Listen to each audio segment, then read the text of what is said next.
Ladies and gentlemen, welcome to another Black Ops Cold War video. Yesterday, we dived into all of the weapons that we were able to use. We also did a very big overview of everything new that is coming to the game. If you want to check out those videos, they'll be linked down in the description after the video, all of that good crap.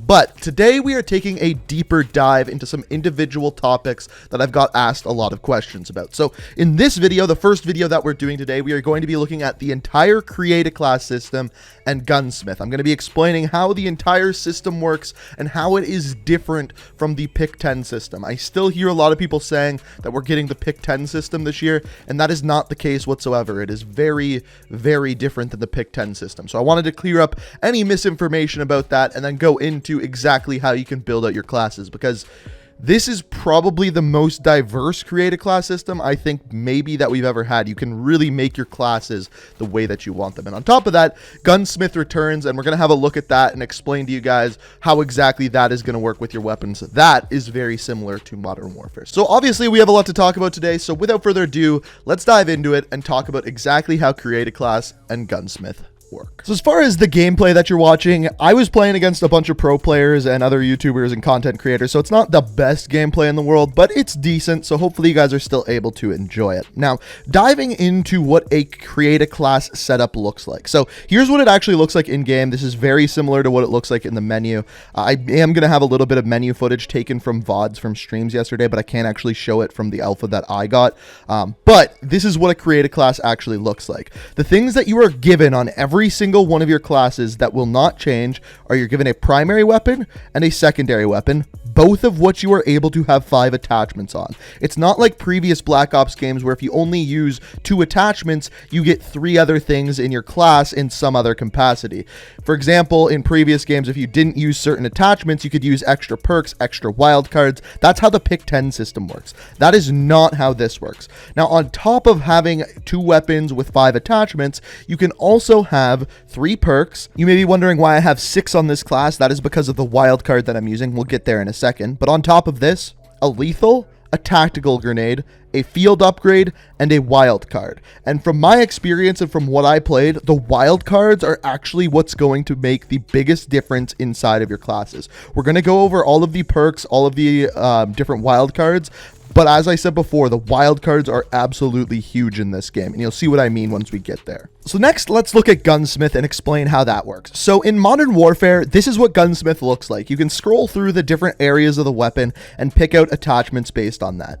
This is what it looks like in Black Ops Cold War. So as you can see down the left hand side, you have your 8 different attachment slots on your weapons. When you scroll over top or click on one of them, you then can look at a list of all of the attachments for that given section on the weapon. So for example, the weapon that we're looking at here is the Krig 6, the assault rifle, and the different sections of the weapon that we have are the optic, muzzle, barrel, underbarrel, body, stock, magazine, and handle. Now, the one thing that you'll see is missing compared to Modern Warfare is a weapon perk. Some of these are replaced by various attachments. For example, the weapon perk Sleight of Hand in Modern Warfare is changed out for a fast mag in the magazine. So the first thing that we have here is the Striker Grip for the Krig 6. This one improves your melee attack speed by 25%. The cool thing about all of the attachments in Gunsmith here is it gives you the exact percent that it improves the weapon by.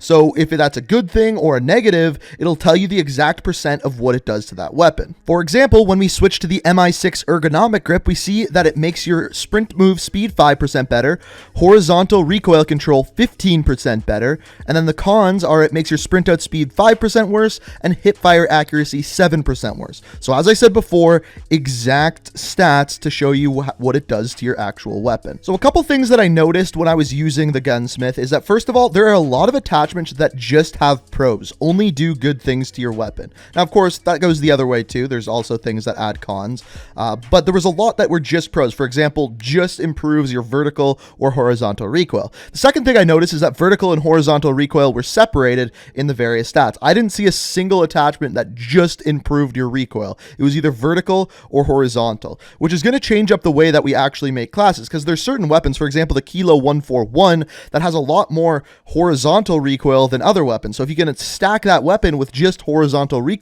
attachments, that might make the weapon a lot better. So it's going to be interesting to see how that works its way into Black Ops Cold War. Now, going back to the class setup. So we now know how the weapons work, how the attachments work, and how Gunsmith works. The next thing that we had was lethal and tactical grenades. The 2 tactical grenades we had access to was a stun grenade and a smoke grenade. The 2 lethals that we had access to was a frag grenade and a C4. The only thing I will say about the C4 is, based off of my experience, it took a long time to actually detonate. There was like a 3-second delay after you threw it before you could detonate it. So just a little bit of a difference compared to Modern Warfare. But I'm sure in the beta and when the game actually comes out, we're going to have access to a lot more lethals and tacticals, because 4 is not really a lot at all. Now, moving into the field upgrades, the first field upgrade that we had was the proximity mine. This is a throwable mine that explodes shortly after enemy runs or drives over it. Can be avoided by crouching and destroys any vehicles that run over it. So you can destroy any vehicle with 1 proximity mine, which I guess is a good plus, but you also have to assume that the driver won't see it.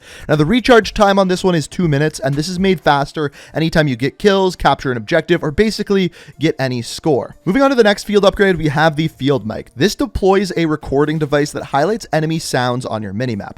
Now, what I saw is that this highlighted enemy footsteps, shots, and even if they had a suppressor, they would still show up in this area. Now, I'm not 100% sure that that's how it's going to work come launch of the game. Keep in mind, everything we talk about today could change. This is just an alpha build. Now, the recharge time of this one was 3 minutes and 15 seconds, which, as I said before, can be made faster. So basically, the way to look at this one is it's essentially a motion sensor from previous Black Ops games.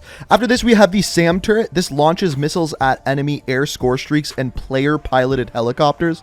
This is kind of interesting to me that it says player-piloted helicopters. What type of helicopters are we going to have to deal with in multiplayer that aren't player-piloted? Kind of interesting if you ask me. And then after this, we have the jammer. This creates an electronic disruption field, disabling enemy field upgrades and degrading enemy minimap information. So kind of just like a counter UAV, but it only covers a specific area of the map, and it also destroys other field upgrades. So if there's a proximity mine on the ground, you throw down a jammer, it'll destroy that proximity mine. So after this, moving into the perks. So the perk ones that we had, there was only 3 of them, the first of which was engineer. This one, detect enemy equipment and score streaks through walls, see enemy score streaks on your minimap, and re-roll care packages. Pretty straightforward. The only interesting thing there is we didn't have access to care packages, so clearly care packages will also be one of the score streaks that are in the game. After this, tactical mask, maximize resistance to flashbangs and stun grenades, and you're also immune to gas. Again, we had stun grenades, no flashbangs, but we also didn't have gas in the build of the game that we had. So immune to gas is obviously going to be important for gas grenades, I would assume would be in the game. And then finally, flak jacket, take less damage from enemy explosives and Molotovs.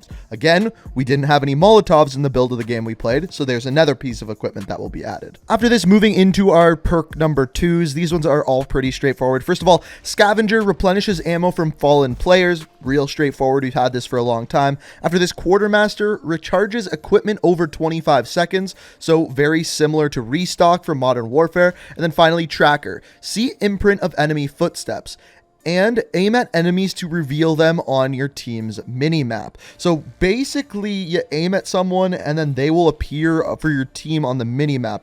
That could be really overpowered. I'm interested to see how that works with ghosts or other perks, but a very strange thing. I don't think we've seen that one before. Kind of like a spotter perk, I guess. And then we have our perk 3s. In my opinion, these are probably the best perks. First off, we have Ghost. This makes you undetectable by enemy spy planes whenever you are moving, planting or defusing bombs, or controlling score streaks. So this one has more leeway than it did in Black Ops 4. In Black Ops 4, if you stop moving at all, you'd show up. This one, it kind of takes like 2 or 3 seconds when you stop moving to then show up on UAVs. So again, I'm glad they switched it to this version of Ghost, not like they have in Modern Warfare. After this, we have Ninja. Sprint more quietly and resistant to field mic. So Ghost won't make you resistant to field mic, but Ninja will. Also, the sprinting quietly is not sprinting silently.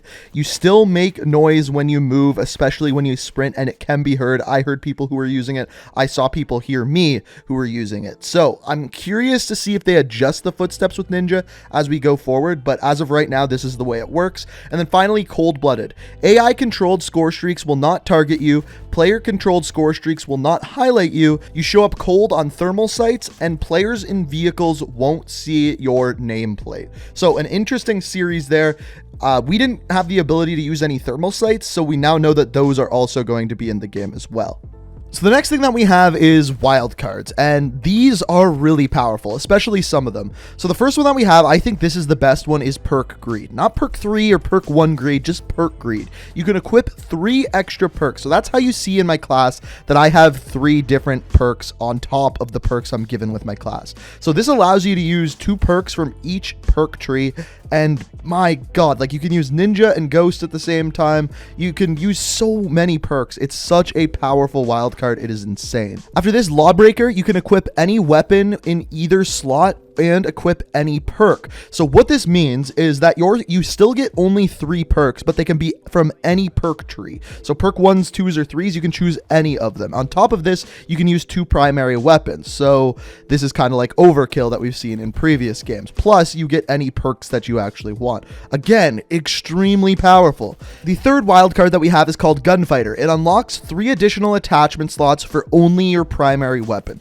So I don't think this is as strong as the other 2, but there are going to be certain weapons where you really need to load it up on attachments, and this is what this is for. Instead of having 5 attachments for your primary weapon, you can now have 8, which is a ton of attachments. It basically creates a whole new weapon. And then finally, the weakest of the 4 wildcards, Danger Close. Equip an extra lethal and tactical equipment and start with max ammo.